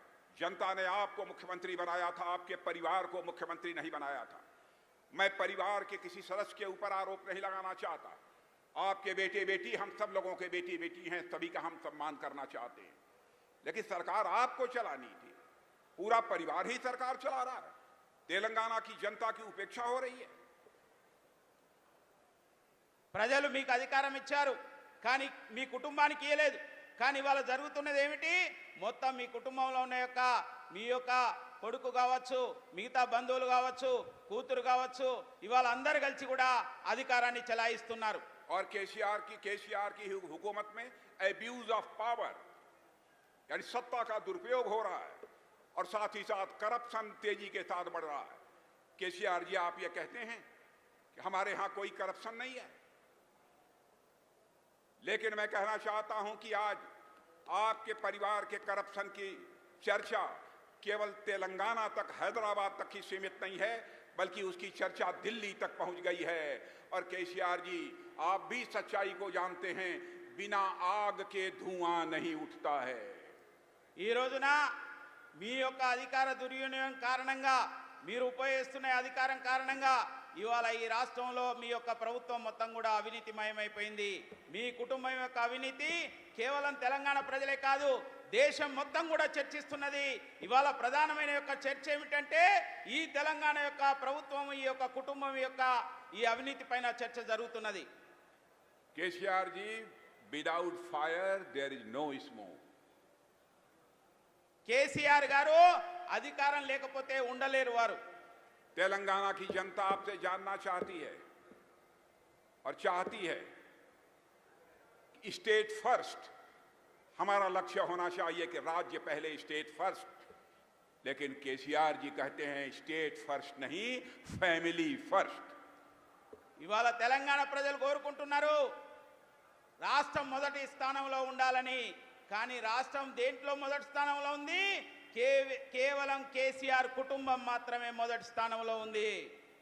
मेरे दोस्तों, फैमिली का होना कोई बुरी बात नहीं है, लेकिन पूरा प्रदेश ओनली फैमिली, केवल परिवार के हवाले कर दिया जाए, यह किसी और को मंजूर हो सकता है, लेकिन भारतीय जनता पार्टी और तेलंगाना की जनता को किसी भी सूरत में मंजूर नहीं हो सकता। ఈ రోజున ఈ యొక్క కుటుంబ పరిపాలనను ప్రజలు ఎవరు కూడా అంగీకరించే యొక్క స్థితిలో లేరు. భారతీయ జనతా పార్టీ కూడా ఎట్టి పరిస్థితిలో మీ అధికార దుర్వినియోగం కానీ, అవినీతి కానీ, మీ యొక్క ఇటువంటి పరిపాలన అంగీకరించే యొక్క పరిస్థితిలో ఎట్టి పరిస్థితిలో కూడా లేదు. और मैं तो इटाला राजेंद्र गारू को बधाई देना चाहता हूं अपनी तरफ से कि बहनों भाइयों, इटाला राजेंद्र गारू ने इसी मुद्दे के ऊपर सत्ता को ठोकर मारकर भारतीय जनता पार्टी की सदस्यता स्वीकार की। నేను ఈటల రాజేందర్ గారికి శుభాకాంక్షలు తెలియజేయదలుచుకున్నాను. ఇదే విషయం పైన అధికారాన్ని వదిలేసి వచ్చిన యొక్క వ్యక్తి ఈటల రాజేందర్ గారు. और मैं कहता हूं, यह जो चुनाव हुआ था बहनों भाइयों, बाई इलेक्शन जो हुआ था, जिसमें हमारे इटाला राजेंद्र गारू चुनाव लड़ रहे थे, मैं कह सकता हूं यह इटाला राजेंद्र गारू, यह हमारे बीजेपी के कैंडिडेट थे और उधर कोई बीआरएस का कोई कैंडिडेट नहीं लड़ रहा था, बल्कि ऐसा लग रहा था इतने पैसे खर्च हुए जैसा मुझे बतलाया गया, जैसे लगता था कि स्वयं केसीआर चुनाव के मैदान में हो, लेकिन हमारे इटाला राजेंद्र गारू ने उनको धूल चटा दिया और भारतीय जनता पार्टी का झंडा लहरा दिया। నేను విన్నాను ఇక్కడ జరిగిన యొక్క ఉప ఎన్నికలలో ఈటల రాజేందర్ గారు పోటీ చేశారు, కానీ అధికార పార్టీ వైపు నుంచి కాదు, భారతీయ జనతా పార్టీ వైపు నుంచి మరి ఆయన ఓడించడానికి కొన్ని వందల కోట్లు వేల కోట్లు అధికార దుర్వినియోగం చేశారు. స్వయంగా కేసీఆర్ రంగంలో దిగినప్పటికీ ఇవాళ కేసీఆర్ ఓడించి ఈటల రాజేందర్ గెలవడం అనేది ఇవాళ నేను అభినందనలు తెలియజేస్తున్నాను. मैं केसीआर जी आपसे पूछना चाहता हूं, केसीआर जी आपसे पूछना चाहता हूं, क्या हुआ आपके वादों का, क्या हुआ आपके प्रॉमिस का? आपने प्रॉमिस किया था आऊंगा तो हर नौजवान को मैं एम्प्लॉयमेंट दूंगा, रोजगार दूंगा।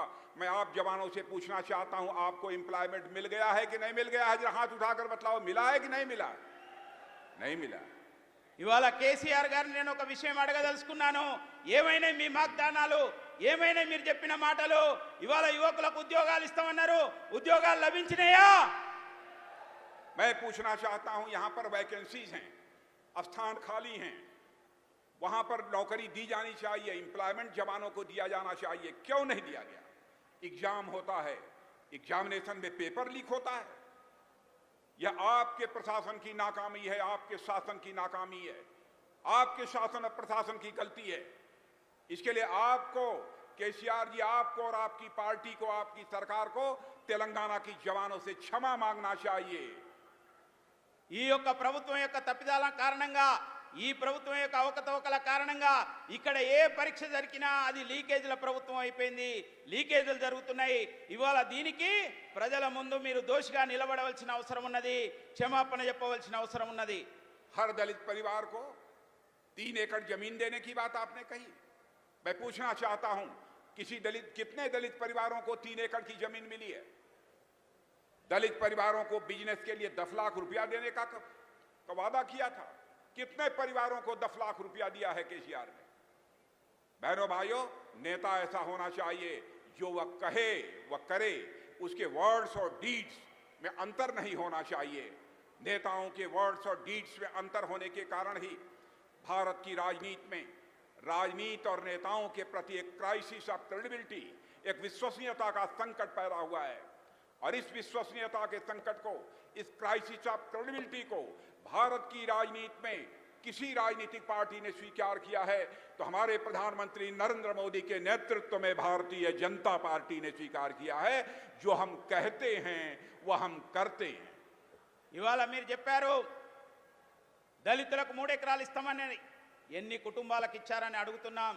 అదేవిధంగా దళితులకు దళిత బంధుకు కుటుంబానికి 10 లక్షల రూపాయలు ఇస్తామన్నారు, ఎన్ని కుటుంబాలకు ఇచ్చారని అడుగుతున్నాం. ఇవాళ కేవలం మాటలు చెప్పడం కాదు, దాన్ని ఆ వాగ్దానాలు అమలు చేయడం అనేది ప్రధానం. ఇవాళ భారతదేశంలో ఆ విధంగా మాట చెప్తే దాన్ని పరిపూర్తి చేసి నిలబెట్టుకునే యొక్క నాయకుడు పార్టీ భారతీయ జనతా పార్టీ శ్రీ యొక్క నరేంద్ర మోడీజీ ఇవాళ అటువంటి విధంగా ముందుకెళ్తున్నారు. बीजेपी ने कहा था, बीजेपी ने 50 साल पहले कहा था कि हमारी गवर्नमेंट सेंटर में बन जाएगी तो अयोध्या की धरती पर भव्य राम का मंदिर बनकर रहेगा। बहनों भाइयों, आप 24 जनवरी के बाद आप अयोध्या की धरती पर जाकर भव्य राम का के मंदिर में दर्शन कर सकते हैं। मेरे बहनों भाइयों, జై శ్రీరామ్. భారతీయ జనతా పార్టీ చెప్పింది అయోధ్యలో భవ్యమైన యొక్క రామ మందిరం నిర్మాణం జరగాలని. ఈ రోజున ఆ యొక్క వాగ్దానాన్ని నిలబెట్టుకుంటూ 2024లో భవ్యమైన యొక్క రామ మందిరం అయోధ్యలో ప్రారంభం కాబోతున్నది. हमने कहा था हमारी गवर्नमेंट बनेगी सेंटर में, हम कश्मीर की आर्टिकल 370 को समाप्त करेंगे और जम्मू कश्मीर का भी वही स्टेटस होगा जो हिंदुस्तान के अन्य राज्यों का होगा। वह भी हमने पूरा करके दिखा दिया। बहनों भाइयों, मैं 1-2 उदाहरण इसलिए आपके सामने रखा कि हिंदुस्तान में भारतीय जनता पार्टी एक ऐसी पार्टी है जो कहेगी वह करेगी, उसके वर्ड्स और डीड्स में कभी अंतर नहीं हो सकता है। భారతీయ జనతా పార్టీ చెప్పింది జమ్మూ కాశ్మీర్లో 370 ఆర్టికల్ను తొలగిస్తామని, ఇవాళ తొలగించి నిరూపించడం జరిగింది. అదేవిధంగా దేశంలో ఏ మాట చెప్పినా ఆ మాటను నిలబెట్టుకుంటూ ముందుకెళ్తున్న యొక్క పార్టీ భారతీయ జనతా పార్టీ. అందుకోసమే గత అనేక సంవత్సరాల నుంచి ఉన్నది, భవిష్యత్తులో కూడా ఉంటుందని చెప్పి సందర్భంగా నేను తెలియజేస్తున్నాను. मेरे बहनों भाइयों, बीआरएस का एक भी ऐसा काम आप नहीं बता सकते जो करप्शन फ्री हो। एक भी काम नहीं मिलेगा। సోదర సోదరీమణులారా, బీఆర్ఎస్ లో ఒక్క నాయకుని పేరైనా చెప్పగలుగుతామా ఈయన అవినీతి పరుడు కాడు అని చెప్పలేని పరిస్థితి ఉన్నది ఈ రోజు. धरणी नाम से एक लैंड रिकॉर्ड मैनेजमेंट सिस्टम तैयार किया था। मैं केसीआर जी से पूछना चाहता हूं अब क्या हुआ उसका। पूरा सिस्टम ही करप्शन, इर्रेगुलरिटी, अनियमितता और विफलता की एक मिसाल बनकर रह गया है, उसका एक उदाहरण बनकर रह गया है। భూ హక్కులు కల్పిస్తామని చెప్పి ధరణి అనే ఒక వెబ్ పోర్టల్ తీసుకురావడం జరిగింది. కానీ ఆ పోర్టల్ కారణంగా ఇవాళ పెద్ద ఎత్తున అవినీతి జరుగుతున్నది. లక్షల ఎకరాలు కూడా ఇవాళ ధరణిలో కనిపించడం లేదు. ఈ రోజు అవినీతికి మారు పేరు ధరణి అయిపోయింది. यही काम हम अपने प्रधानमंत्री मोदी जी के नेतृत्व में भू स्वामित्व योजना के अंतर्गत हम कर रहे हैं बहनों भाइयों। और सारे जितनी भी जमीन है उसकी डिजिटल मैपिंग करा रहे हैं। पूरे देश में कहीं का भी आप लैंड रिकॉर्ड देखना चाहते हैं तो एक क्लिक पर आपको मिल जाएगा। हम एक ऐसी व्यवस्था कर रहे हैं, मार्च तक हमारा यह काम सारे देश भर में लैंड के डिजिटल मैपिंग का यह पूरा हो जाएगा। అదే నరేంద్ర మోడీ గారి యొక్క ప్రభుత్వం భూస్వామిత్ర పథకం అనే యొక్క పేరుతోని ప్రజలందరికీ కూడా తమ యొక్క భూమి హక్కులను కల్పించే విధంగా శాటిలైట్ డిజిటలైజేషన్ యొక్క పద్ధతిలో ఇవాళ దేశవ్యాప్తంగా అనేక చోట్ల పైలట్ ప్రాజెక్ట్స్ ప్రారంభించడం జరిగింది. దాని ప్రకారంగా ఎక్కడ కూడా అవినీతికి తావు లేకుండా ఎవరి భూమి వారి హక్కులను కల్పించే యొక్క పరిస్థితి ఈ భూస్వామిత్ర పథకం పైన ఉంది. यह करने से लाभ यह होगा कि कहीं पर कोई लैंड डिस्प्यूट होगा, जमीन को लेकर झगड़ा होगा, वह समाप्त हो जाएगा मेरे बहनों भाइयों। इतना ही नहीं, आप अपनी लैंड पर यदि कोई पैसा लेना चाहते हैं किसी बैंक से तो आप सीधे बैंक में जाकर उस पर जो है लोन भी ले सकते हैं, पैसा भी ले सकते हैं। ఈ యొక్క కేంద్ర ప్రభుత్వం అందజేసే యొక్క ఈ హక్కు పత్రాల కారణంగా కేవలం డైరెక్ట్ గా మీరు వెళ్ళి మీ యొక్క భూమి పైన ఆ యొక్క డిజిటల్ యొక్క పద్ధతిలో మీరు లోన్లు పొందొచ్చు. అంతటి యొక్క సౌకర్యాన్ని కల్పిస్తున్నది ఇవాళ కేంద్ర ప్రభుత్వం. आपके लिए, तेलंगाना के लोगों के लिए हमारे प्रधानमंत्री नरेंद्र मोदी जी ने जैसे सारे देश को दिया है वैसे ही यहां भी दिया। हमारे प्रधानमंत्री ने यह नहीं देखा कि यहां किसी दूसरे राजनीतिक पार्टी की सरकार है। आयुष्मान भारत योजना के अंतर्गत 5 लाख रुपए तक का प्रतिवर्ष का मुफ्त इलाज, यह योजना हमने दी। इस योजना को भी यहां प्रभावी तरीके से केसीआर ने लागू नहीं किया। प्रधानमंत्री आवास योजना के अंतर्गत लोगों को मकान, लोगों को छत, पक्का मकान, पक्का घर देने का काम सारे हिंदुस्तान में 4 करोड़ से अधिक लोगों को दिया हमारे प्रधानमंत्री ने, लेकिन उसको भी यहां पर लागू नहीं किया गया। तेलंगाना, मैं कहना चाहता हूं मेरे बहनों भाइयों कि हमारा तेलंगाना का जहां तक प्रश्न है, हमारे प्रधानमंत्री के दिल के करीब है, दिल के करीब था, दिल के करीब है और दिल के करीब रहेगा। మన ప్రధానమంత్రి నరేంద్ర మోడీ గారు మిగతా ప్రభుత్వాల్లాగా మా పార్టీ ప్రభుత్వం లేదు కాదని చెప్పి అక్కడ స్కీమ్స్ ఇవ్వకుండా ఉండే యొక్క వ్యక్తి కాదు. మరి వాళ్ళ దేశవ్యాప్తంగా ఇచ్చిన విధంగానే ఇక్కడ కూడా మరి ఆయుష్మాన్ భారత్ పేరుతోని ఒక్కొక్క కుటుంబానికి 5 లక్షల యొక్క లబ్ధి చేకూర్చే యొక్క పథకాన్ని తీసుకురావడం జరిగింది. అదే విధంగా దేశవ్యాప్తంగా ఏ విధంగానైతే ప్రధానమంత్రి ఆవాస్ యోజన కింద ఇండ్లు ఇవ్వడం జరిగింది, కానీ ఇక్కడ అవి జరగలేదు. కానీ దేశవ్యాప్తంగా 4 కోట్ల మంది పేద ప్రజలకు ప్రధానమంత్రి ఆవాస్ యోజన కింద ఇండ్లు కట్టి ఇవ్వడం జరిగిందనే ఒక విషయాన్ని తెలియజేస్తున్నాను.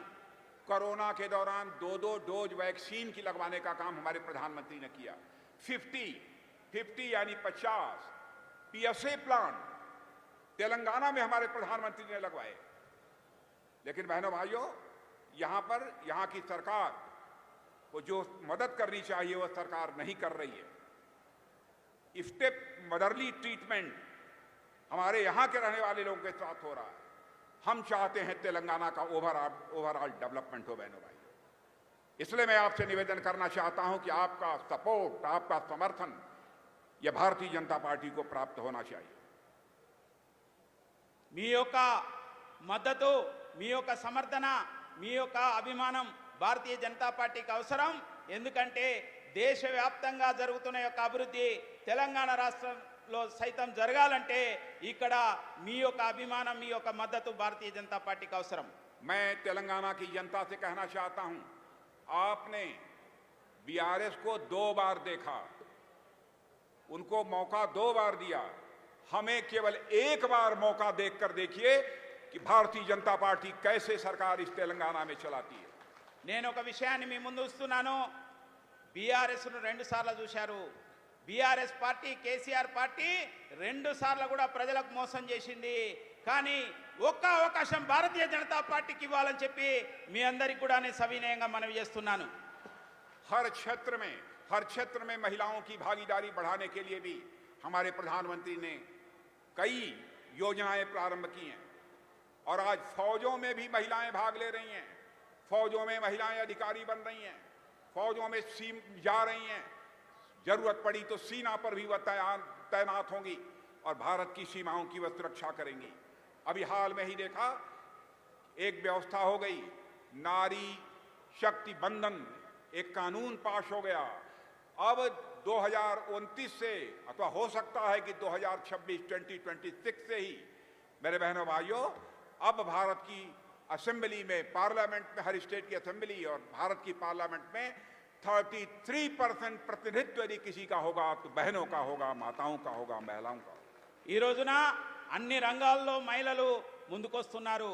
ఇంకా అన్ని యొక్క మరి క్షేత్రాల్లో కూడా ముందుకు రావడం కోసం ఇవాళ నరేంద్ర మోడీ ప్రభుత్వం ప్రోత్సహిస్తున్నది. ఈరోజు సైన్యంలో సైతం మహిళలను ప్రోత్సహిస్తున్న యొక్క పరిస్థితి ఉన్నది. అదేవిధంగా భారత నారీ శక్తి వందన అనే యొక్క పేరుతోని ఇటీవల పార్లమెంట్ ఒక చట్టం చేసింది. మహిళలకు చట్టసభలలో, అసెంబ్లీలో కానీ పార్లమెంట్లో కానీ 33% రిజర్వేషన్ యొక్క చట్టాన్ని నరేంద్ర మోడీ ప్రభుత్వం తీసుకురావడం జరిగింది. దీని ద్వారా రాబోయే రోజుల్లో అన్ని చోట్ల కూడా మహిళలకు రిజర్వేషన్స్ లభించబోతున్నాయి. सरकार कैसे चलाई जाती है यह कला यदि सीखना है तो केसीआर जी आपको भारतीय जनता पार्टी से सीखना पड़ेगा। जो भी कदम हम लोगों ने उठाए हैं उसका स्वागत पूरे हिंदुस्तान में हुआ है, उसकी चर्चा दुनिया के दूसरे देशों में भी है। आज राजीव गांधी जी थे, राजीव गांधी जी कहते थे कि मैं क्या करूं, मैं दिल्ली से 100 पैसा भेजता हूं लेकिन लोगों के पास पहुंचते पहुंचते लोगों की जेब में केवल 14 पैसा 14 पैसा पहुंच पाता है, शेष पैसा करप्शन की भेंट चढ़ जाता है। उन्होंने मजबूरी व्यक्त की थी, लाचारी व्यक्त की थी, लेकिन हमारे प्रधानमंत्री ने जनधन खाता खोलकर डीबीटी के माध्यम से ऐसी व्यवस्था कर दी कि यदि दिल्ली के बैंक से 100 पैसा निकलता है तो 100 का 100 पैसा आपकी जेब में पहुंचता है, वह भ्रष्टाचार की भेंट नहीं चढ़ने पाता है। ఈ రోజు దేశమంతా కూడా అవినీతిని రూపమాపడం కోసం ప్రధానమంత్రి నరేంద్ర మోడీ గారు ఎన్నో రకాల ప్రయత్నాలు చేస్తున్నారు. కానీ గతంలో స్వర్గీయ ప్రధానమంత్రి రాజీవ్ గాంధీ గారు ఉన్నప్పుడు ఆయన ఒక మాట చెప్పాడు, మేమేం చేయాలి, దేశంలో పేద ప్రజల కోసం రూపాయి విడుదల చేస్తే అది కిందికి వచ్చే వరకు కేవలం 14 పైసలు మాత్రమే చేరుతున్నాయి, 86 పైసలు కూడా మధ్య దళారీలు తినేస్తున్నారు అని చెప్పి ఆయన ఆ రోజు వాపోయాడు.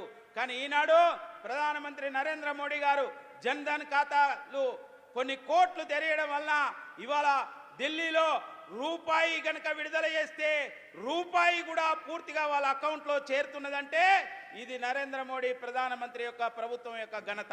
बीआरएस एमआईएम दोनों मजहब के आधार पर, जात के आधार पर वह राजनीति करते हैं, लेकिन भारतीय जनता पार्टी जाति, पंथ और मजहब, कास्ट, क्रीड और रिलीजन के आधार पर राजनीति नहीं करती है, बल्कि राजनीति करती है तो इंसाफ और इंसानियत यानी जस्टिस और ह्यूमैनिटी के आधार पर करती है।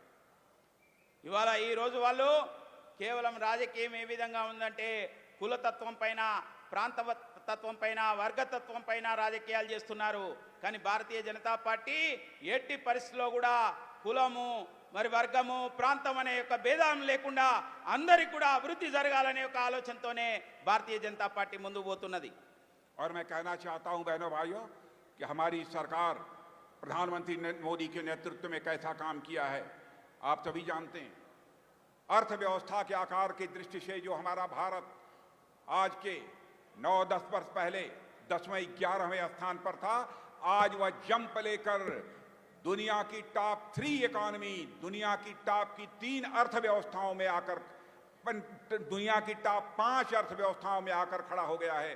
और 2027 आते आते बहनों भाइयों मैं दावे के साथ कह सकता हूं, जिस तरीके से हमारे प्रधानमंत्री काम कर रहे हैं, उनके नेतृत्व में सरकार काम कर रही है, हमारा यह भारत दुनिया की टॉप 3 इकोनॉमीज में यानी दुनिया की टॉप 3 अर्थव्यवस्थाओं में आकर खड़ा हो जाएगा। మన యొక్క ప్రభుత్వం నరేంద్ర మోడీ గారి యొక్క ప్రభుత్వం యొక్క కృషి ఫలితంగా భారతదేశం యొక్క ఆర్థిక వ్యవస్థ 2014లో 10వ స్థానంలో ఉంటే ఈరోజు 5వ స్థానానికి వచ్చింది. అత్యంత వేగంగా అభివృద్ధి చెందుతున్న ఆర్థిక వ్యవస్థగా నిలిచింది. రాబోయే యొక్క 2027 కల్లా ప్రపంచంలో 3వ పెద్ద ఆర్థిక వ్యవస్థగా అవతరించబోతున్నదనే విషయాన్ని ఈ సందర్భంగా తెలియజేస్తున్నాం. मैं यही कहना चाहता हूं मेरे बहनों भाइयों, बीआरएस की कार बेकार हो गई है, यह खटारा हो गई है। సోదర సోదరిమణులారా, బీఆర్ఎస్ యొక్క కార్ అది బేకార్ అయిపోతున్నది. और रहा सवाल हाथ का, तो वह हाथ आपका साथ छोड़ चुका है। माने जहां सवाल हाथ का, तो हाथ आपका साथ छोड़ चुका है। ఇవాళ బీఆర్ఎస్ అనేది ఇవాళ ప్రజలందరికీ కూడా చేయి ఇచ్చేసింది. इसीलिए मैं कहना चाहता हूं, कमल को अपनाइए, कमल को अपनाइए, कमल को स्वीकार कीजिए, और बटन दबाना है अगले चुनाव में तो कमल का बटन दबाइए। అందుకోసమే నేను మీ అందరికి విజ్ఞప్తి చేస్తున్నాను, ఏదైతే ఓటర్ల యొక్క మిషన్ ఉంటుందో దానిపైన కమలం గుర్తు యొక్క బటన్ పైన మీరందరూ ప్రెస్ చేసి లేకపోతే ఆ యొక్క చోట ఓటు వేయవలసిందిగా కోరుతున్నాను. आप जानते हैं लक्ष्मी जी घर पर यदि आती हैं तो वह कार पर बैठकर नहीं आती। लक्ष्मी जी घर में आती हैं तो हाथ पकड़कर नहीं आती। लक्ष्मी जी घर में आती हैं तो कमल के फूल पर ही बैठकर आती है। మీ అందరికీ తెలుసు లక్ష్మీదేవి ఎక్కడ కూర్చుంటది, కమలం పైన కూర్చుంటది. కాబట్టి కమలం గనక వికసిస్తే మనందరి యొక్క ఇళ్లలో కూడా సిరి సంపదలు ఉంటాయి. మరి భారతీయ జనతా పార్టీ గెలిస్తే అందరికీ కూడా అభివృద్ధి అనేది వస్తుంది. बहनों भाइयों, आप सबको बहुत बहुत धन्यवाद। और मैं फिर से इटाला राजेंद्र गारू को मैं धन्यवाद देना चाहता हूं। उनकी असेंबली कॉन्स्टिट्यूंसी है। इस बार आपने 23,000 से उनको जिताया है। इस बार तेलंगाना का पूरा रिकॉर्ड टूटना चाहिए। इतने भारी मतों से इटाला राजेंद्र गारू जीतकर चुनाव में पहुंचने चाहिए। आप सबको बहुत बहुत సోదర సోదరిమణులారా, గత ఎన్నికల్లో కేవలం 26,000 యొక్క ఓట్లతో మాత్రమే గెలిపించారు.